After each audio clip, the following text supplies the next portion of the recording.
तो hello friends, आज हम बात करेंगे उत्पाद सिपाही का जो भर्ती है वो एग्ज़ाम लेने से पहले ही कोर्ट में फंस सकता है। और कैसे फंस सकता है फ्रेंड्स, इस वीडियो में बने रहिए। मैं तमाम जानकारी आपको इस वीडियो में देने वाला हूं। अगर आप मेरे चैनल पे नए हैं तो प्लीज़ आपसे गुजारिश होगा कि मेरे चैनल को सब्सक्राइब कर दें, लाइक भी ज़रूर कर दें, क्योंकि मैं तमाम छोटी बड़ी अपडेट्स आप लोगों के लिए लाता रहता हूँ फ्रेंड्स। तो फ्रेंड्स चलिए बात करते हैं कि ये जो उत्पाद सिपाही है उसका एग्ज़ाम होने से पहले ही केस हो सकता है, ये फंस सकता है। क्यों फंस सकता है मैं बताता हूँ फ्रेंड्स। जैसा कि आपको पता है फ्रेंड्स कि दिसंबर में इसका पहला रनिंग रिजल्ट निकाला गया था। उसमें से जो भी क्वालिफाइड स्टूडेंट थे, रनिंग क्वालिफाइड थे, उसका नाम लिस्टेड था और 12 दिसंबर तक समय दिया गया था कि जिन अभ्यर्थियों को लगता है कि मैं रनिंग में क्वालिफाइड हूं फिर भी उनका लिस्ट में नाम नहीं है, तो वो अपना आपत्ति 12 तारीख तक दर्ज करवा सकते हैं एप्लीकेशन के थ्रू। और उनके पास जो प्रूफ है, एडमिट कार्ड में जो पास का मुहर लगा हुआ है उसके साथ जमा करना था जेएसएससी ऑफिस में फ्रेंड्स। तो अबाउट 84 से 85 स्टूडेंट्स ने जो एप्लीकेशन फॉर्म जो है वो जेएसएससी में सबमिट किया। ठीक है, जिनको जिनको लगा कि मैं रनिंग में क्वालिफाइड हूँ फिर भी मेरे लिस्ट में नाम नहीं है। तो आपको पता है फ्रेंड्स कि उसका जो सेकेंड जो रिजल्ट है, जो जिन लोगों ने 12 तारीख तक अपना एप्लीकेशन जमा किया था उसका रिजल्ट फिर से जारी कर दिया गया था 10 जनवरी को।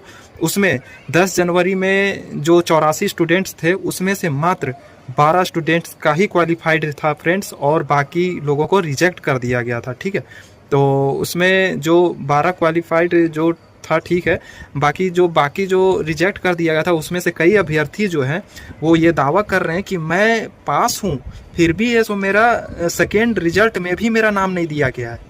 तो समझ रहे हो, मतलब जो सेकेंड रिजल्ट जो निकाला गया, जो 84 स्टूडेंट्स ने अपना एप्लीकेशन दिया था उसमें कईयों का फिर से नाम नहीं दिया गया। मतलब उनको कॉन्फिडेंस है कि मैं इसमें पास हूँ, मैं पूरी तरीके से पास हूँ रनिंग, फिर भी मेरा सेकेंड रनिंग का जो रिजल्ट निकाला गया उसमें मेरा नाम नहीं है। तो उन लोग जो ग्रुप में है, अबाउट 50 लोगों का ग्रुप बनाया गया है फ्रेंड्स, और उन लोग तैयारी में है कि इसको कोर्ट में जाकर के वो शरण लेंगे। ठीक है, तो कोर्ट में जाकर के केस दायर करने जा रहे हैं। ठीक है, तो यदि ऐसा होता है फ्रेंड्स, ठीक है, तो आप भूल जाइए कि आपका जो उत्पाद सिपाही एग्जाम भी हो पाएगा। ठीक है, अब इससे लगता है कि एग्जाम होने से पहले ही ये कोर्ट में लटक जाएगी भर्ती, तो हम लोग बेकार ही इतने दिनों से इस भर्ती का वेट कर रहे थे। यदि ये इतना ही सब कुछ देखना था तो बेकार ही इस भर्ती को लेकर के हम लोग तैयारी कर रहे थे फ्रेंड्स। ठीक है, चलो ठीक है, जब एग्ज़ाम होने से पहले ये स्थिति है फ्रेंड्स, तो एग्ज़ाम होने के बाद क्या स्थिति होगा आप समझ रहे हो। एग्ज़ाम अभी हुआ भी नहीं है तब इस तरह की चीज़ें निकल करके सामने आ रही, कोर्ट केस, हाई कोर्ट, ये वो लंद फंद देखने को मिल रहा है। तो एग्ज़ाम हो जाएगा तब तो 100% सोचिए कि वो कोर्ट में चल ही जाएगा। अगर इस तरह हुआ ना फ्रेंड्स, अगर आप लोगों को लगता है कि ये जो भर्ती है वो कोर्ट में चला गया, तो आप प्लीज़ आप लोगों से गुजारिश होगा कि बोरिया बिस्तर बांधिए और निकल जाइए कमाने के लिए। भर्ती अगर कोर्ट में फंस जाती है तो आपको पता ही है कि कितना समय लग जाता है, 10 साल 15 साल भी लग जाता है। ठीक है, तो आप भूल जाइए। या तो फिर दूसरा काम ये कर सकते हैं कि आप सेंट्रल का तैयारी कर सकते हैं। ठीक है, वरना इसमें कोई उपाय नहीं है कि आपका है सो उत्पाद सिपाही एग्जाम हो भी पाएगा। तमाम अपडेट देता रहूँगा कि क्या वो सब अभ्यर्थी कोर्ट का शरण ले रहे हैं या नहीं ले रहे हैं।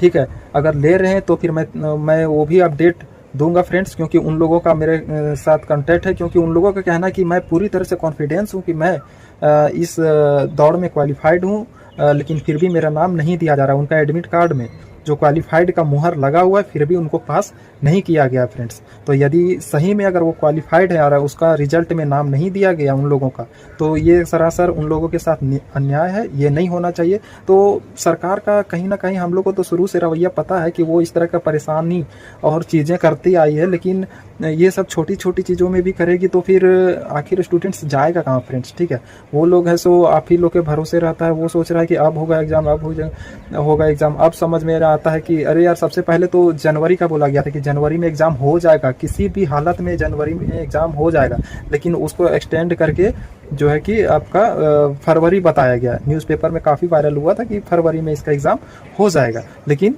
फरवरी में भी इसका सत्यानाश हो गया, फरवरी में भी इसका एग्ज़ाम नहीं होगा। तो अब उम्मीद है कि मार्च में इसका एग्ज़ाम होगा फ्रेंड्स, तब वो भी तब जब ये अभ्यर्थी कोर्ट का शरण नहीं लेते हैं। सही में जो JSSC जो है वो सही तरीके से रनिंग का रिजल्ट जारी की है। अगर एक स्टूडेंट्स भी पीछे रह जाते हैं तो फ्रेंड्स बहुत ज़्यादा प्रभावित होता है भर्ती, ठीक है। अगर एक स्टूडेंट अगर मेरे साथ इस भर्ती को लेकर के अन्याय किया जाएगा, मान लीजिए मैंने रनिंग क्वालिफाइड कर लिया है, मेरा रनिंग में लिस्ट नहीं जारी किया, ठीक है, मैंने दोबारा एप्लीकेशन दे करके भी यदि मैंने अपील किया और फिर भी मेरा नहीं दिया तो मैं रह गया पीछे, तो मेरे पास इतना अधिकार है कि पूरी भर्ती को मैं प्रभावित करके रख सकता हूँ। एक स्टूडेंट के साथ भी अगर अन्याय होता है तो इसमें कोर्ट है सो एक स्टूडेंट के चलते पूरा भर्ती प्रभावित करके रख सकती है। इतना अधिकार है, एक स्टूडेंट का पावर इतना है, ठीक है, तो वो कर सकता है। तो अगर किसी भी स्टूडेंट्स के प्रति अगर सही में अगर इस तरह की चीज़ें हुई है तो उनके साथ अन्याय है, वो लड़ सकता है अपना, ठीक है। बाकी अगर यहाँ किसी का गलती और खामियां दिखेगी तो वो JSSC का दिखेगी, यहाँ सरकार का दिखेगी, ठीक है, कि यहाँ मतलब उन्होंने सही से ना मैनेजमेंट किया और ना ही सही तरीके से इस चीज़ को पब्लिश करने में सही टेक्नोलॉजी का उपयोग किया। तो अब आगे देखने वाली बातें रहती है कि आगे क्या होता है, सही में वो जो स्टूडेंट्स अपील कर रहे हैं या फिर वो बातें कर रहे हैं कि सही में वो क्वालिफाइड थे या नहीं थे, क्योंकि पूरी तरीके से विश्वास करना सही नहीं है। क्योंकि देखिए, कोई भी अगर मैं क्वालिफाइड नहीं हूँ और मैं अपील कर दूंगा तो क्या मैं वो क्वालिफाइड में माना जाऊंगा? नहीं ना। तो ये चीज़ जांच का विषय है, वो अगर हो जाता है उसके बाद फिर चीज़ें मैं बताऊँगा फ्रेंड्स कि आगे क्या हुआ, ठीक है। बाकी उम्मीद मत हारिए, ठीक है, पूरी तरीके से एग्ज़ाम को लेकर के अपने आप को झोंक दीजिए और ये एग्ज़ाम आपको बहुत जल्द देखने को मिलेगी, मार्च में देखने को मिलेगी, फरवरी में बिल्कुल भी नहीं होगा। जैसा कि मैं पहले से बताते आ रहा हूँ, फरवरी में बिल्कुल भी नहीं होगा। इसलिए नहीं होगा क्योंकि एक तो मैट्रिक और इंटर के एग्ज़ाम है, दूसरा है कि माध्यमिक आचार्य का भी परीक्षा जनवरी और फरवरी में हो रहा है, तो इसका कतई फरवरी में नहीं होने जा रहा है। इसका जो एग्ज़ाम है वो आपका मार्च में ही देखने को मिलेगा फ्रेंड्स। तो उम्मीद है कि आप लोग तैयारी में जुटे हुए होंगे और अपना तैयारी को एक अच्छे लेवल तक बना करके रखे होंगे, मॉक टेस्ट मार रहे होंगे और तमाम चीज़ें जो छूट रही होगी उसको भी मेकअप कर रहे होंगे फ्रेंड्स। यदि मेरे वीडियो को अच्छा लगा हो फ्रेंड्स तो प्लीज़ मेरे चैनल को सब्सक्राइब कर दीजिए और लाइक भी जरूर कर दीजिएगा दोस्तों, क्योंकि मैं तमाम छोटी बड़ी अपडेट्स लाता रहता हूँ। धन्यवाद फ्रेंड्स, फिर मिलते हैं नए वीडियो में। जय हिंद।